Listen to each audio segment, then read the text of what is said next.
You're listening to the Two Sleuth Podcast, all about the business of dentistry, hosted by yours truly, Greg Essenmacher, a fixed full arch dental expert and founder of G&A Consult, speaking with industry leaders on the dental landscape from their perspective. At G&A, we specialize in transforming full arch dental practices, teaching, coaching, and training teams to deliver an exceptional patient experience, from that first call to delivering final smiles. Whether you're a practice owner, a DSO executive, or a regional leader looking to expand your full arch program, boost same-store sales, or unlock the true profitability of full arch cases, we've got you covered. Ready to see how full arch can elevate your practice? Visit the show page or book a discovery call today. Let's turn your potential into results. Welcome back, everyone. Greg Essenmacher here. But you know me. I hope so. If not, that's okay. Welcome. First time. Good to know me. I've invited my friend Steve onto the show, Stephen Nance. He said he doesn't have a preference, but I told him, you got to tell me what your recommendation is, right? 2 options, 1 recommendation. Ask any of my team members that. Steve is a CPA, which means we're going to talk money today. Steve, tell me right out of the gate, where the hell do I put my money? How do I make money in this chaos that we know right now that we're in? Tell my listening audience. Give me the answers. I want free advice right now. Tell me. Oh man, that is the $1 million question. The answer is it depends. I love that answer. I give that answer all the time. Depends are something that you wear if you have like leakage. So you got to give a better answer than that, please. If not, we'll just sit here in silence for 20 minutes. Yeah.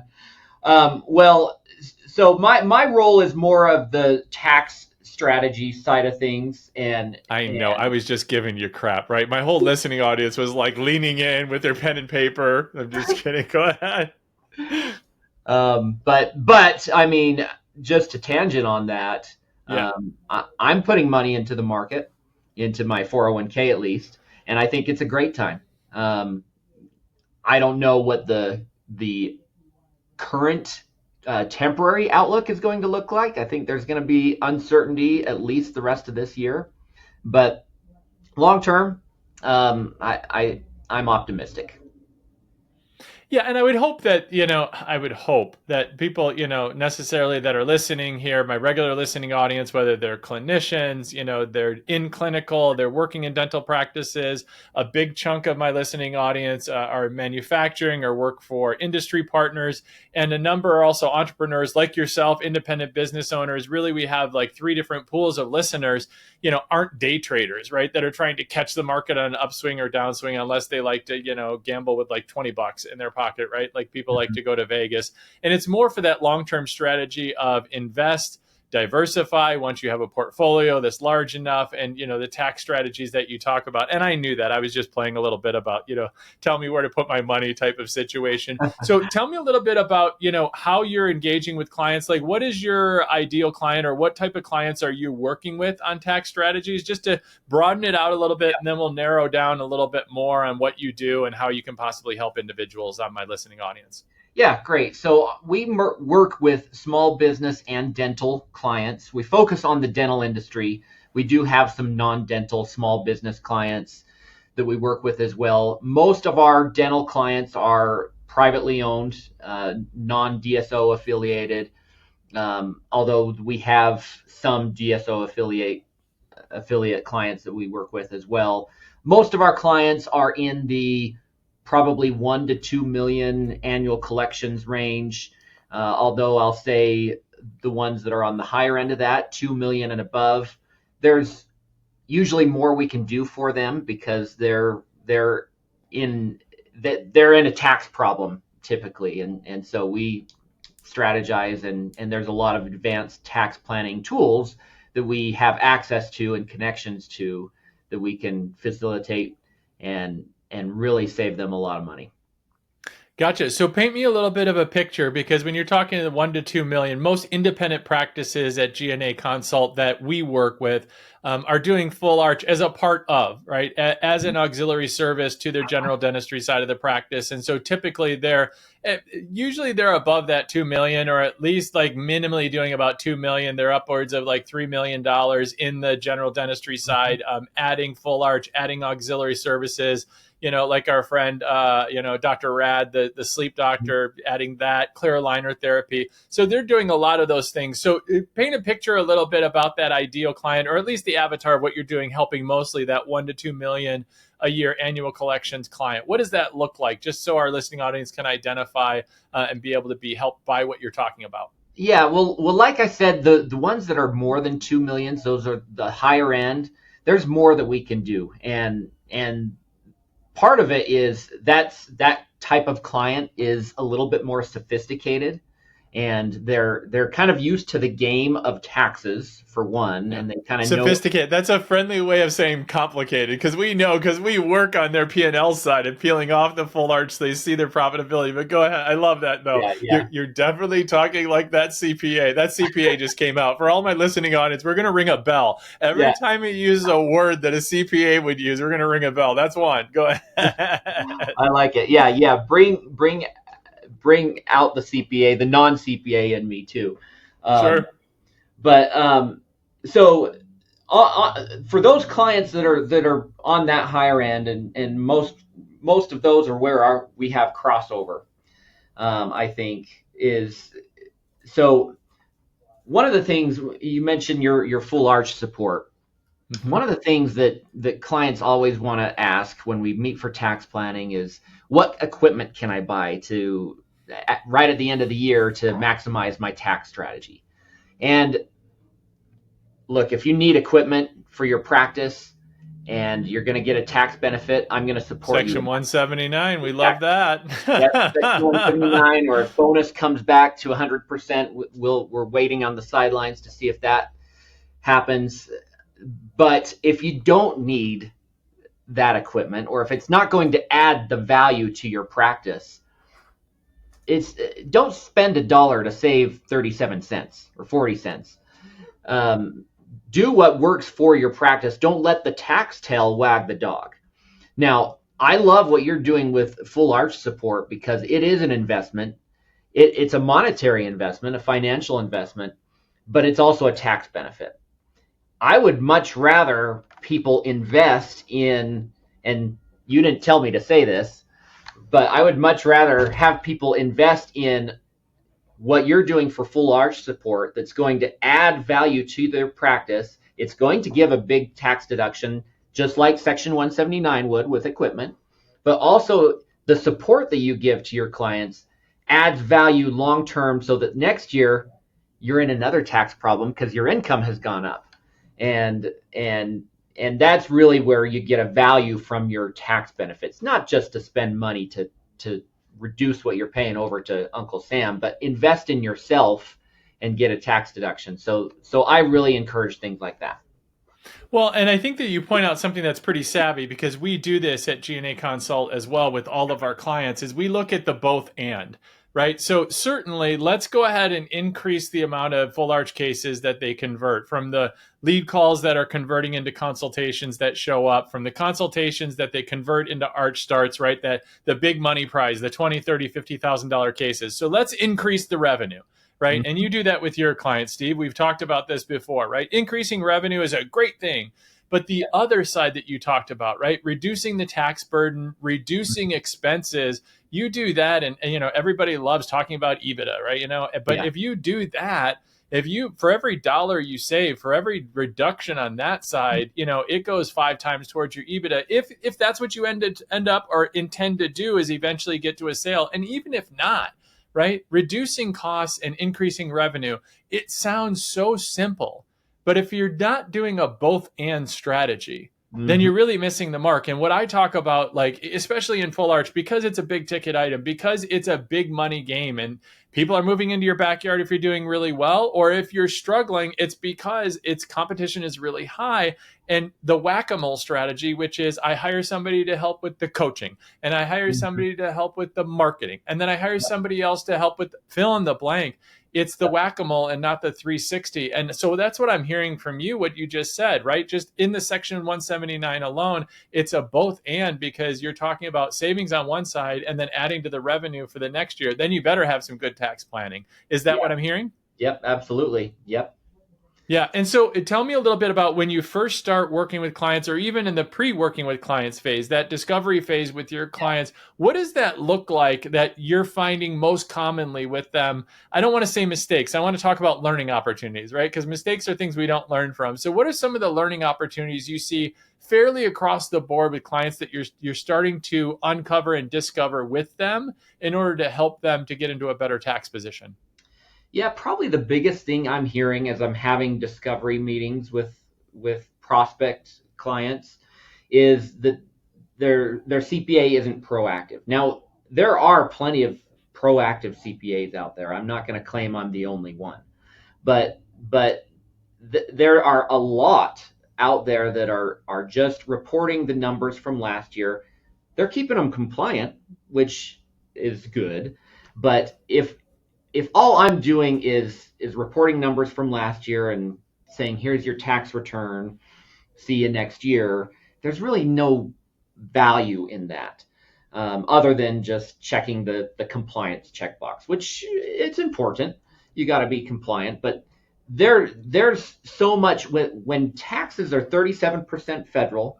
And if you live in a state with an income tax, and if you're in California, for example, you might be paying up to 50% or more in taxes between federal and state. And you can't just ignore that. That you're missing. And the other part of it is too, when you look at, yeah, taxes 37% for this year, and that's X amount. And you might say, well, your high income, it's excess money, whatever. You paid a lot of taxes that year, but you did well, so pat yourself on the back. But if you consider what that does year after year, eroding into your wealth, if you're paying the top tax rates, federal and state combined, that's much more than 37%. That's a huge, and I've heard different scenarios drawn out, but it's the amount that you're keeping if you pay the top tier tax rates versus not paying tax, or paying as little as possible. It's not just a 37% difference. It's an astronomical difference over a 30-year period. The the the the amount that you keep is a fraction of what you would keep if you're being proactive. Now, I don't advocate for anything that's going to be illegal, and I'm not going to you're not going to get out of all taxes if you're high income. You're going to have to pay some taxes, but be strategic, and you've got to plan ahead and be proactive. Yeah, I mean, from a layperson like myself, I mean, what I'm hearing is kind of that compounding interest, if you will. If you're paying taxes, whatever's going out the door, it's really the opportunity cost. It's what, you could have put into whatever savings or whatever type of investment, and that compounding interest, you're missing out on that. And that's a really savvy move. And I want to go back though, because you were talking about, the CPA or whoever's filing your taxes, if they're just really reporting on what happened and not giving that strategic advice moving forward of how to change things or how to make changes into what you're doing financially forward.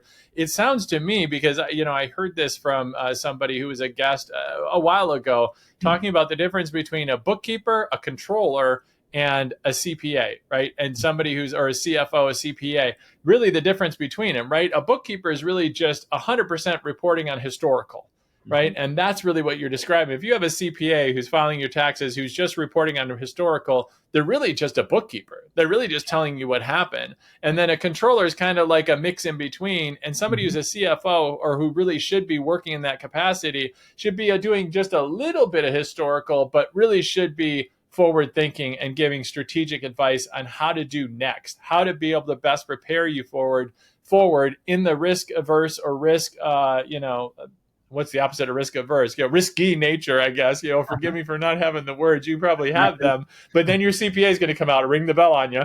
In order to be able to give that strategic directive according to how you want to plan for the future and make those decisions. Is that what you're saying? And I'm Yeah, putting the words out yeah, there from what I've absolutely. learned in the past. Yeah. Yeah, absolutely. And it's not a one size fits all. And when I meet with my clients, there are some of my clients that are that aggressive model, that they want to, if they can do it, they'll sign up no matter what the risk is. If they have to pay a penalty later, fine. they would much rather get the savings now, and I will support them in that, and I will connect them with whatever they need to facilitate those aggressive tax strategies. Again, as long as it's legal. But I also have clients that are more on the conservative end, and I share some of the more advanced tax planning strategies, and they say thanks, but no thanks. And I support them in that as well, as long as they know their options, and they're still being strategic about it because they know the risks. I'm not trying to sell anyone on a tax strategy. I'm trying to give the information so that they can make an educated decision and be strategic about their taxes. And I think just from my perspective, taxes can be, that murky area, right? There's tax laws that are in place, and there's things that you can't do that everybody knows fairly well that are pretty illegal. And then there's all this gray area of you can take advantage of tax laws to a certain extent and push it up against the barrier. So what I'm hearing you say is those that are tax aggressive of, yeah, I'm going to go ahead and do that because it's not necessarily illegal to do that, but I'll take the chance. And if I get my hand slapped, great, then I'll let the hand slap. So where is it? Help me to understand how you frame these opportunities, these options for your clients that you work with, especially the ones that, let's just take, for example, you said 1 to 2 million. So let's just take, for example, a practice that's doing, say, 1.5 million, right? So they're doing, somewhere in the neighborhood of, 120, let's say 150,000, 130,000 a month, right? In collections, right? If they're doing that in collections, and if you look at the margins that they're at, I mean, these aren't, the practices that they're making, doctors taking home $1 million a year. That's not the reality of the situation, right? Yep. Would you agree with me there? There's walking down the path. Right. Doctor might be making $300,000 a year. We're projecting, right? Maybe $350,000, $400,000 a year, right? In their income, right? So that's like the lane that they're in. So for them to be able to find some tax savings, right? Take advantage of the tax laws, the way that they're written, small business, all of the things can really be beneficial. I mean, it could be significant in percentage wise of what they actually get to put in their pocket or keep in their pocket, then invest and say, a 30-year annuity, whatever they're going to invest in, that's significant amount of wealth generation that they could have, even if they're fairly conservative in how they want to invest that money, right? Although if they have 30 years to retirement, they should be a little more aggressive, but that's a whole nother story for another day. Sure. So, I mean, what most people think and believe, and this was me before I was financially even literate, I'll say, right, is that, for me, it's great what they're talking about, but they're talking about people who are making, 7 figures, who have, the 3 practices, and they're talking way above me. He's talking about full arch clients, and but really what we're talking about, I mean, we are talking about from those that are making a couple of $100,000 a year, where those percentages can be vastly different for you by engaging with someone like you, Steve. Is that right? And how accessible are your services for someone like that?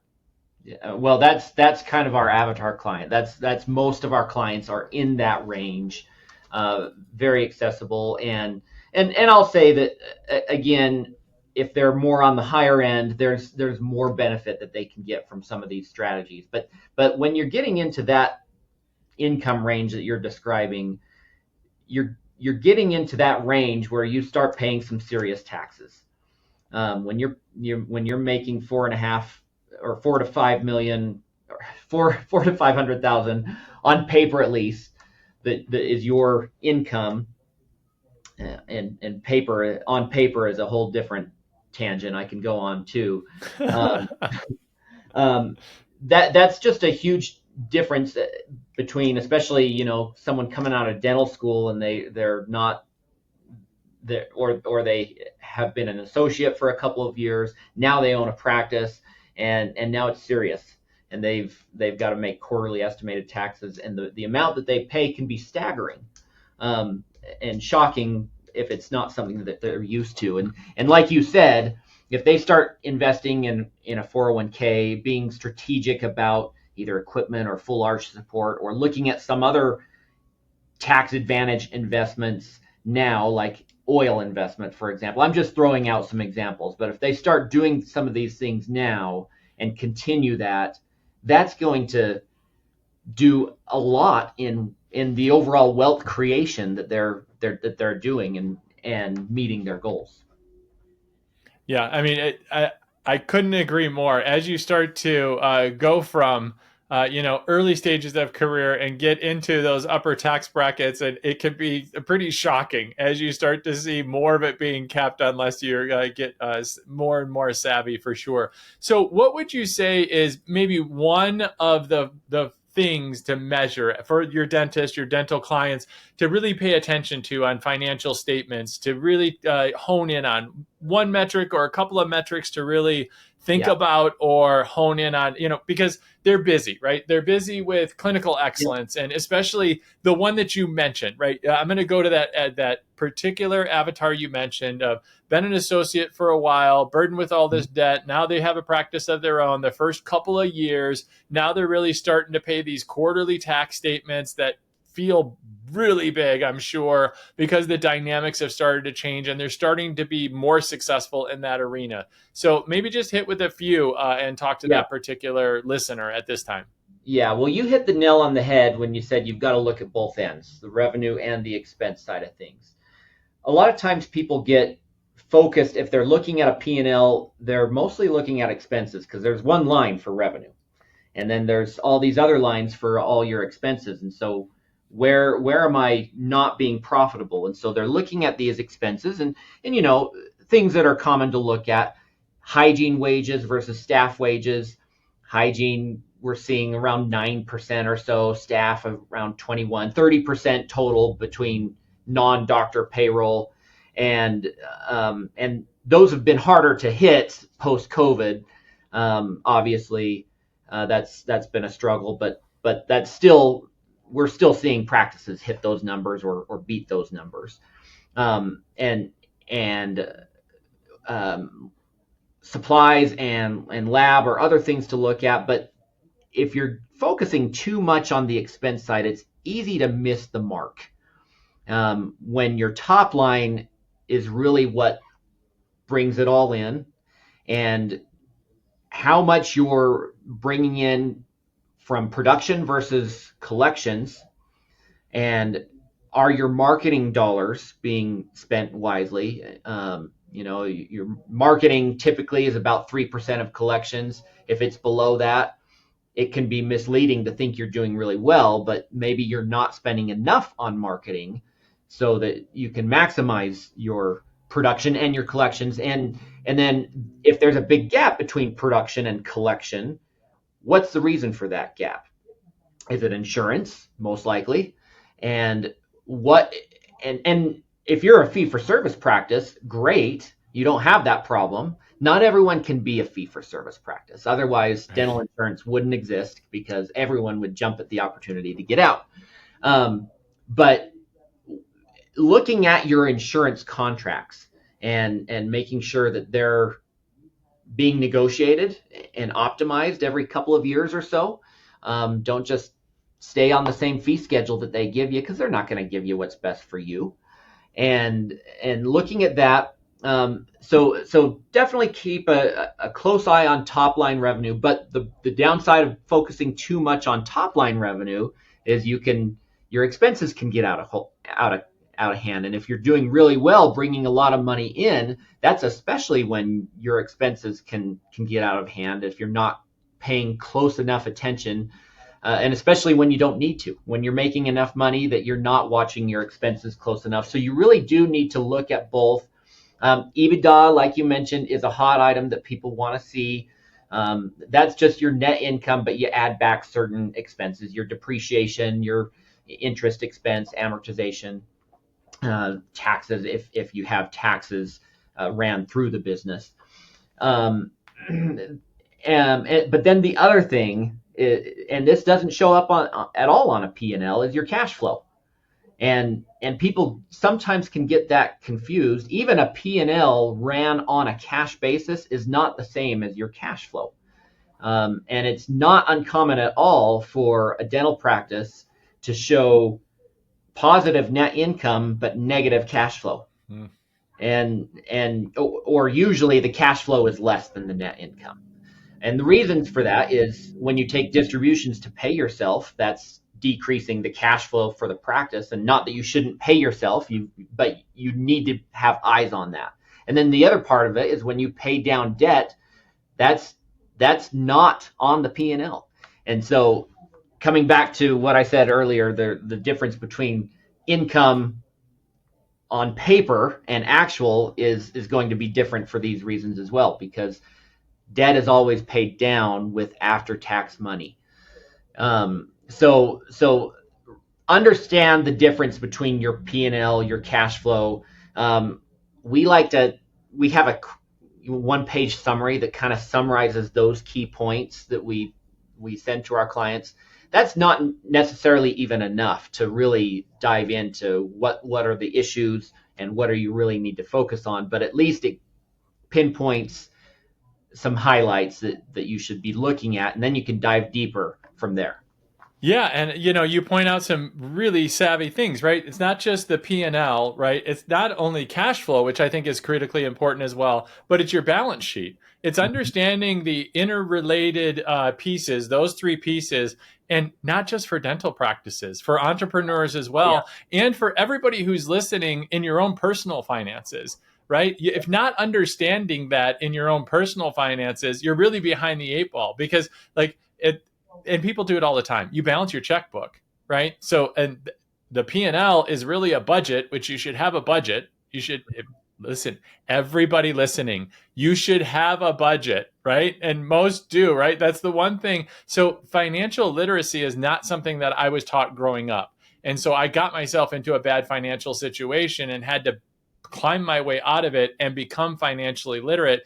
I'm super grateful that I taught my son that. And so, and some of the skills that I learned, I then taught my son. And I was just over visiting them the other night, and they were talking about their budget and how the most amazing thing that I heard from them in that whole conversation, right?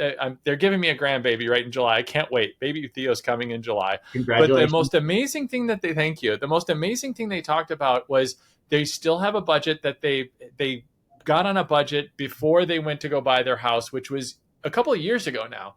But why the budget was so helpful is if they don't hit their budget, if they go outside their budget, they exceed in a certain category, that it's no longer an emotional conversation for them. And I thought, wow, that is probably the most emotional, intelligent thing I've heard from my son and his wife ever. And for a couple that's in their late 20s, early 30s to share that openly as they get ready to start their family, I thought this is not something that would have ever been part of the vernacular for me growing up, let alone for them. What a gift to be able to have them share something like that for me. I mean, just saying that out loud, I'm getting a little emotional. That was such a beautiful thing. And so, yes, finances, taxes, it can be very heart-centered, and it can be very feeling and mushy and emotional and sexy. It can. And so I just encourage all my listening audience that is thinking about this and thinking, oh, taxes. And for all of you that stuck around to this part of the program, and for anyone who's a regular listener who knows and said, oh my gosh, they were talking about taxes and tax, I turned it off. Send it to your friends and say, see you, butthead, you probably should have listened, because it really got into some mushy stuff. And Greg really was true to his authenticity and vulnerability. So anyway, Steve, I want to get to the part of the program. All my guests play a little something. It's called What the Sleuth is Going On? 3 rapid fire questions. First thing that comes to mind, Steve. Are you ready to play? I'm ready to play. All right. Question number 1. What's the worst bad breath you've ever encountered? Worst bad breath. Well, I remember a kid in elementary school that didn't brush his teeth at all, to my knowledge, or would go weeks or months, and it was rank, and that brings back bad memories because I wasn't always nice to that kid. That's what comes to mind. First thing that came to mind. You just triggered a memory for me, and I don't remember his name, but same. So we grew up in a city that was 1 square mile inside the third largest suburb in Detroit, or in Michigan, just outside of Detroit. It butted up against 8 Mile in Detroit. Yeah, make the What Eminem city? references. Yeah, and What city I was it? remember Centerline was the name of the Oh, city. Centerline. Okay. And I remember I have that you just triggered this memory. He came to class, and I remember one day he said, and it was all different. Like it was very blue collar, right? But there was one section of the city that was, it was a poorer section of the city. And he came to class, and he had a piece of gum, and he said, we didn't have a toothbrush, and my mom gave me a stick of gum because I wasn't able to brush my teeth this morning. I haven't thought of him in years, but you just brought that memory out. Thank you for that, bringing that memory back out. Yeah, that's why I love the first thing that comes to mind. Wow, thank you for Yeah, that, Steve. yeah, Hmm. See that when emotions and feelings get connected to memories, yeah, yeah, they stick yeah. with you. They have an imprint, that emotional imprint. Love it. All right, question number 2, Okay. Steve. If you could change one thing about your smile, what would it be? Probably whiter bottom teeth. I had my teeth whitened on my top teeth years ago, and well, I wouldn't mind having them freshened up again, but the bottom teeth are not as white. So I I'm with you. I drink more coffee than I should. Especially espresso. Wow, say that 3 times. Especially espresso. especially espresso. And yeah, I mean they're pretty white, but they could be whiter for sure. Yeah, I could get them Hollywood white for sure. All right. Yeah, I'm with you. All right, question number 3, last Okay. and final. If you could go back and be the inventor of any dental product, and no, you can't choose your own, Mm, which one would you choose and why? okay. Well, this one's not my own, but I was very closely connected with it from the beginning, and I wish I would have stayed closer connected. Well, we still have a close relationship, but we kind of so dental intelligence was born out of our office, and at Love the my time friends over at DI. Yeah. when I started with the tax firm, it was called Lunsford Peck at the time. You were either on the tax and accounting side or you were on the dental intelligence, dental intel, dental consulting. They hadn't even built a software at the time, and we were all kind of one and the same company. And I kind of, I stayed in my nerdy role of the accountant, and I should have been, more helpful and more uh, true to the dental consulting side, because it wasn't until years later that we decided as a tax firm, as an accounting firm, we need a niche, and our background here in dental is the right niche for us. And I learned very quickly what I should have known all along, or what I should have learned years earlier. Yeah, my friend over there, Ashley Best, is amazing, and all the folks over there at Dental Intelligence. And I spoke last year at Intellicon, and should be. I think I'm speaking this year as well. I'd have to look at my calendar. Yeah, great product for sure. All right, Steve. Well, in the last few minutes, I want to respect your time and my listening audience. Is there anything that you haven't shared today that you want to get off your chest and share with them? Just make sure you're being proactive with taxes and accounting, and I didn't hit on a lot of the strategies specifically, but one that's, if you live in a state with an income tax, make sure you're taking advantage of PTE, the pass-through entity tax election, so that you can deduct your state taxes as a business expense. But really, like I said, it's not a one size fits all with tax planning. So meet with your accountant and do a customized solution. If you've got a great solution on that, then I'm not here to disrupt that, but just keep that in mind, that you've got to be proactive, because taxes really eat into your wealth. Yeah, great advice for sure. My guest today has been Stephen Nance, CPA with Drill Down Solution. Steve, if they want to get a hold of you, what's the best way? Yeah, so you can go to our website, drilldownsolution.com. That's solution, no S on it. It's singular. We're the only solution. Um, So you can go there. That's probably the easiest way to get a hold of us. I'll say my phone number here too, but you probably won't remember it. It's 801-225-8474, or my email snance@drilldownsolution.com. So any of those ways work. Perfect. And we'll make sure all that gets in the show notes for you. Thank you so much, Steve, for being a guest on the Two Sleuth podcast. We Thank you appreciate so you. much, Greg. It's been a great pleasure. If you need help with converting lead calls into consultations, closing consults into more full arch cases, or creating a more strategic marketing message and branding for your practice or group, follow me for more tips or reach out to G&A Consult for a discovery call today.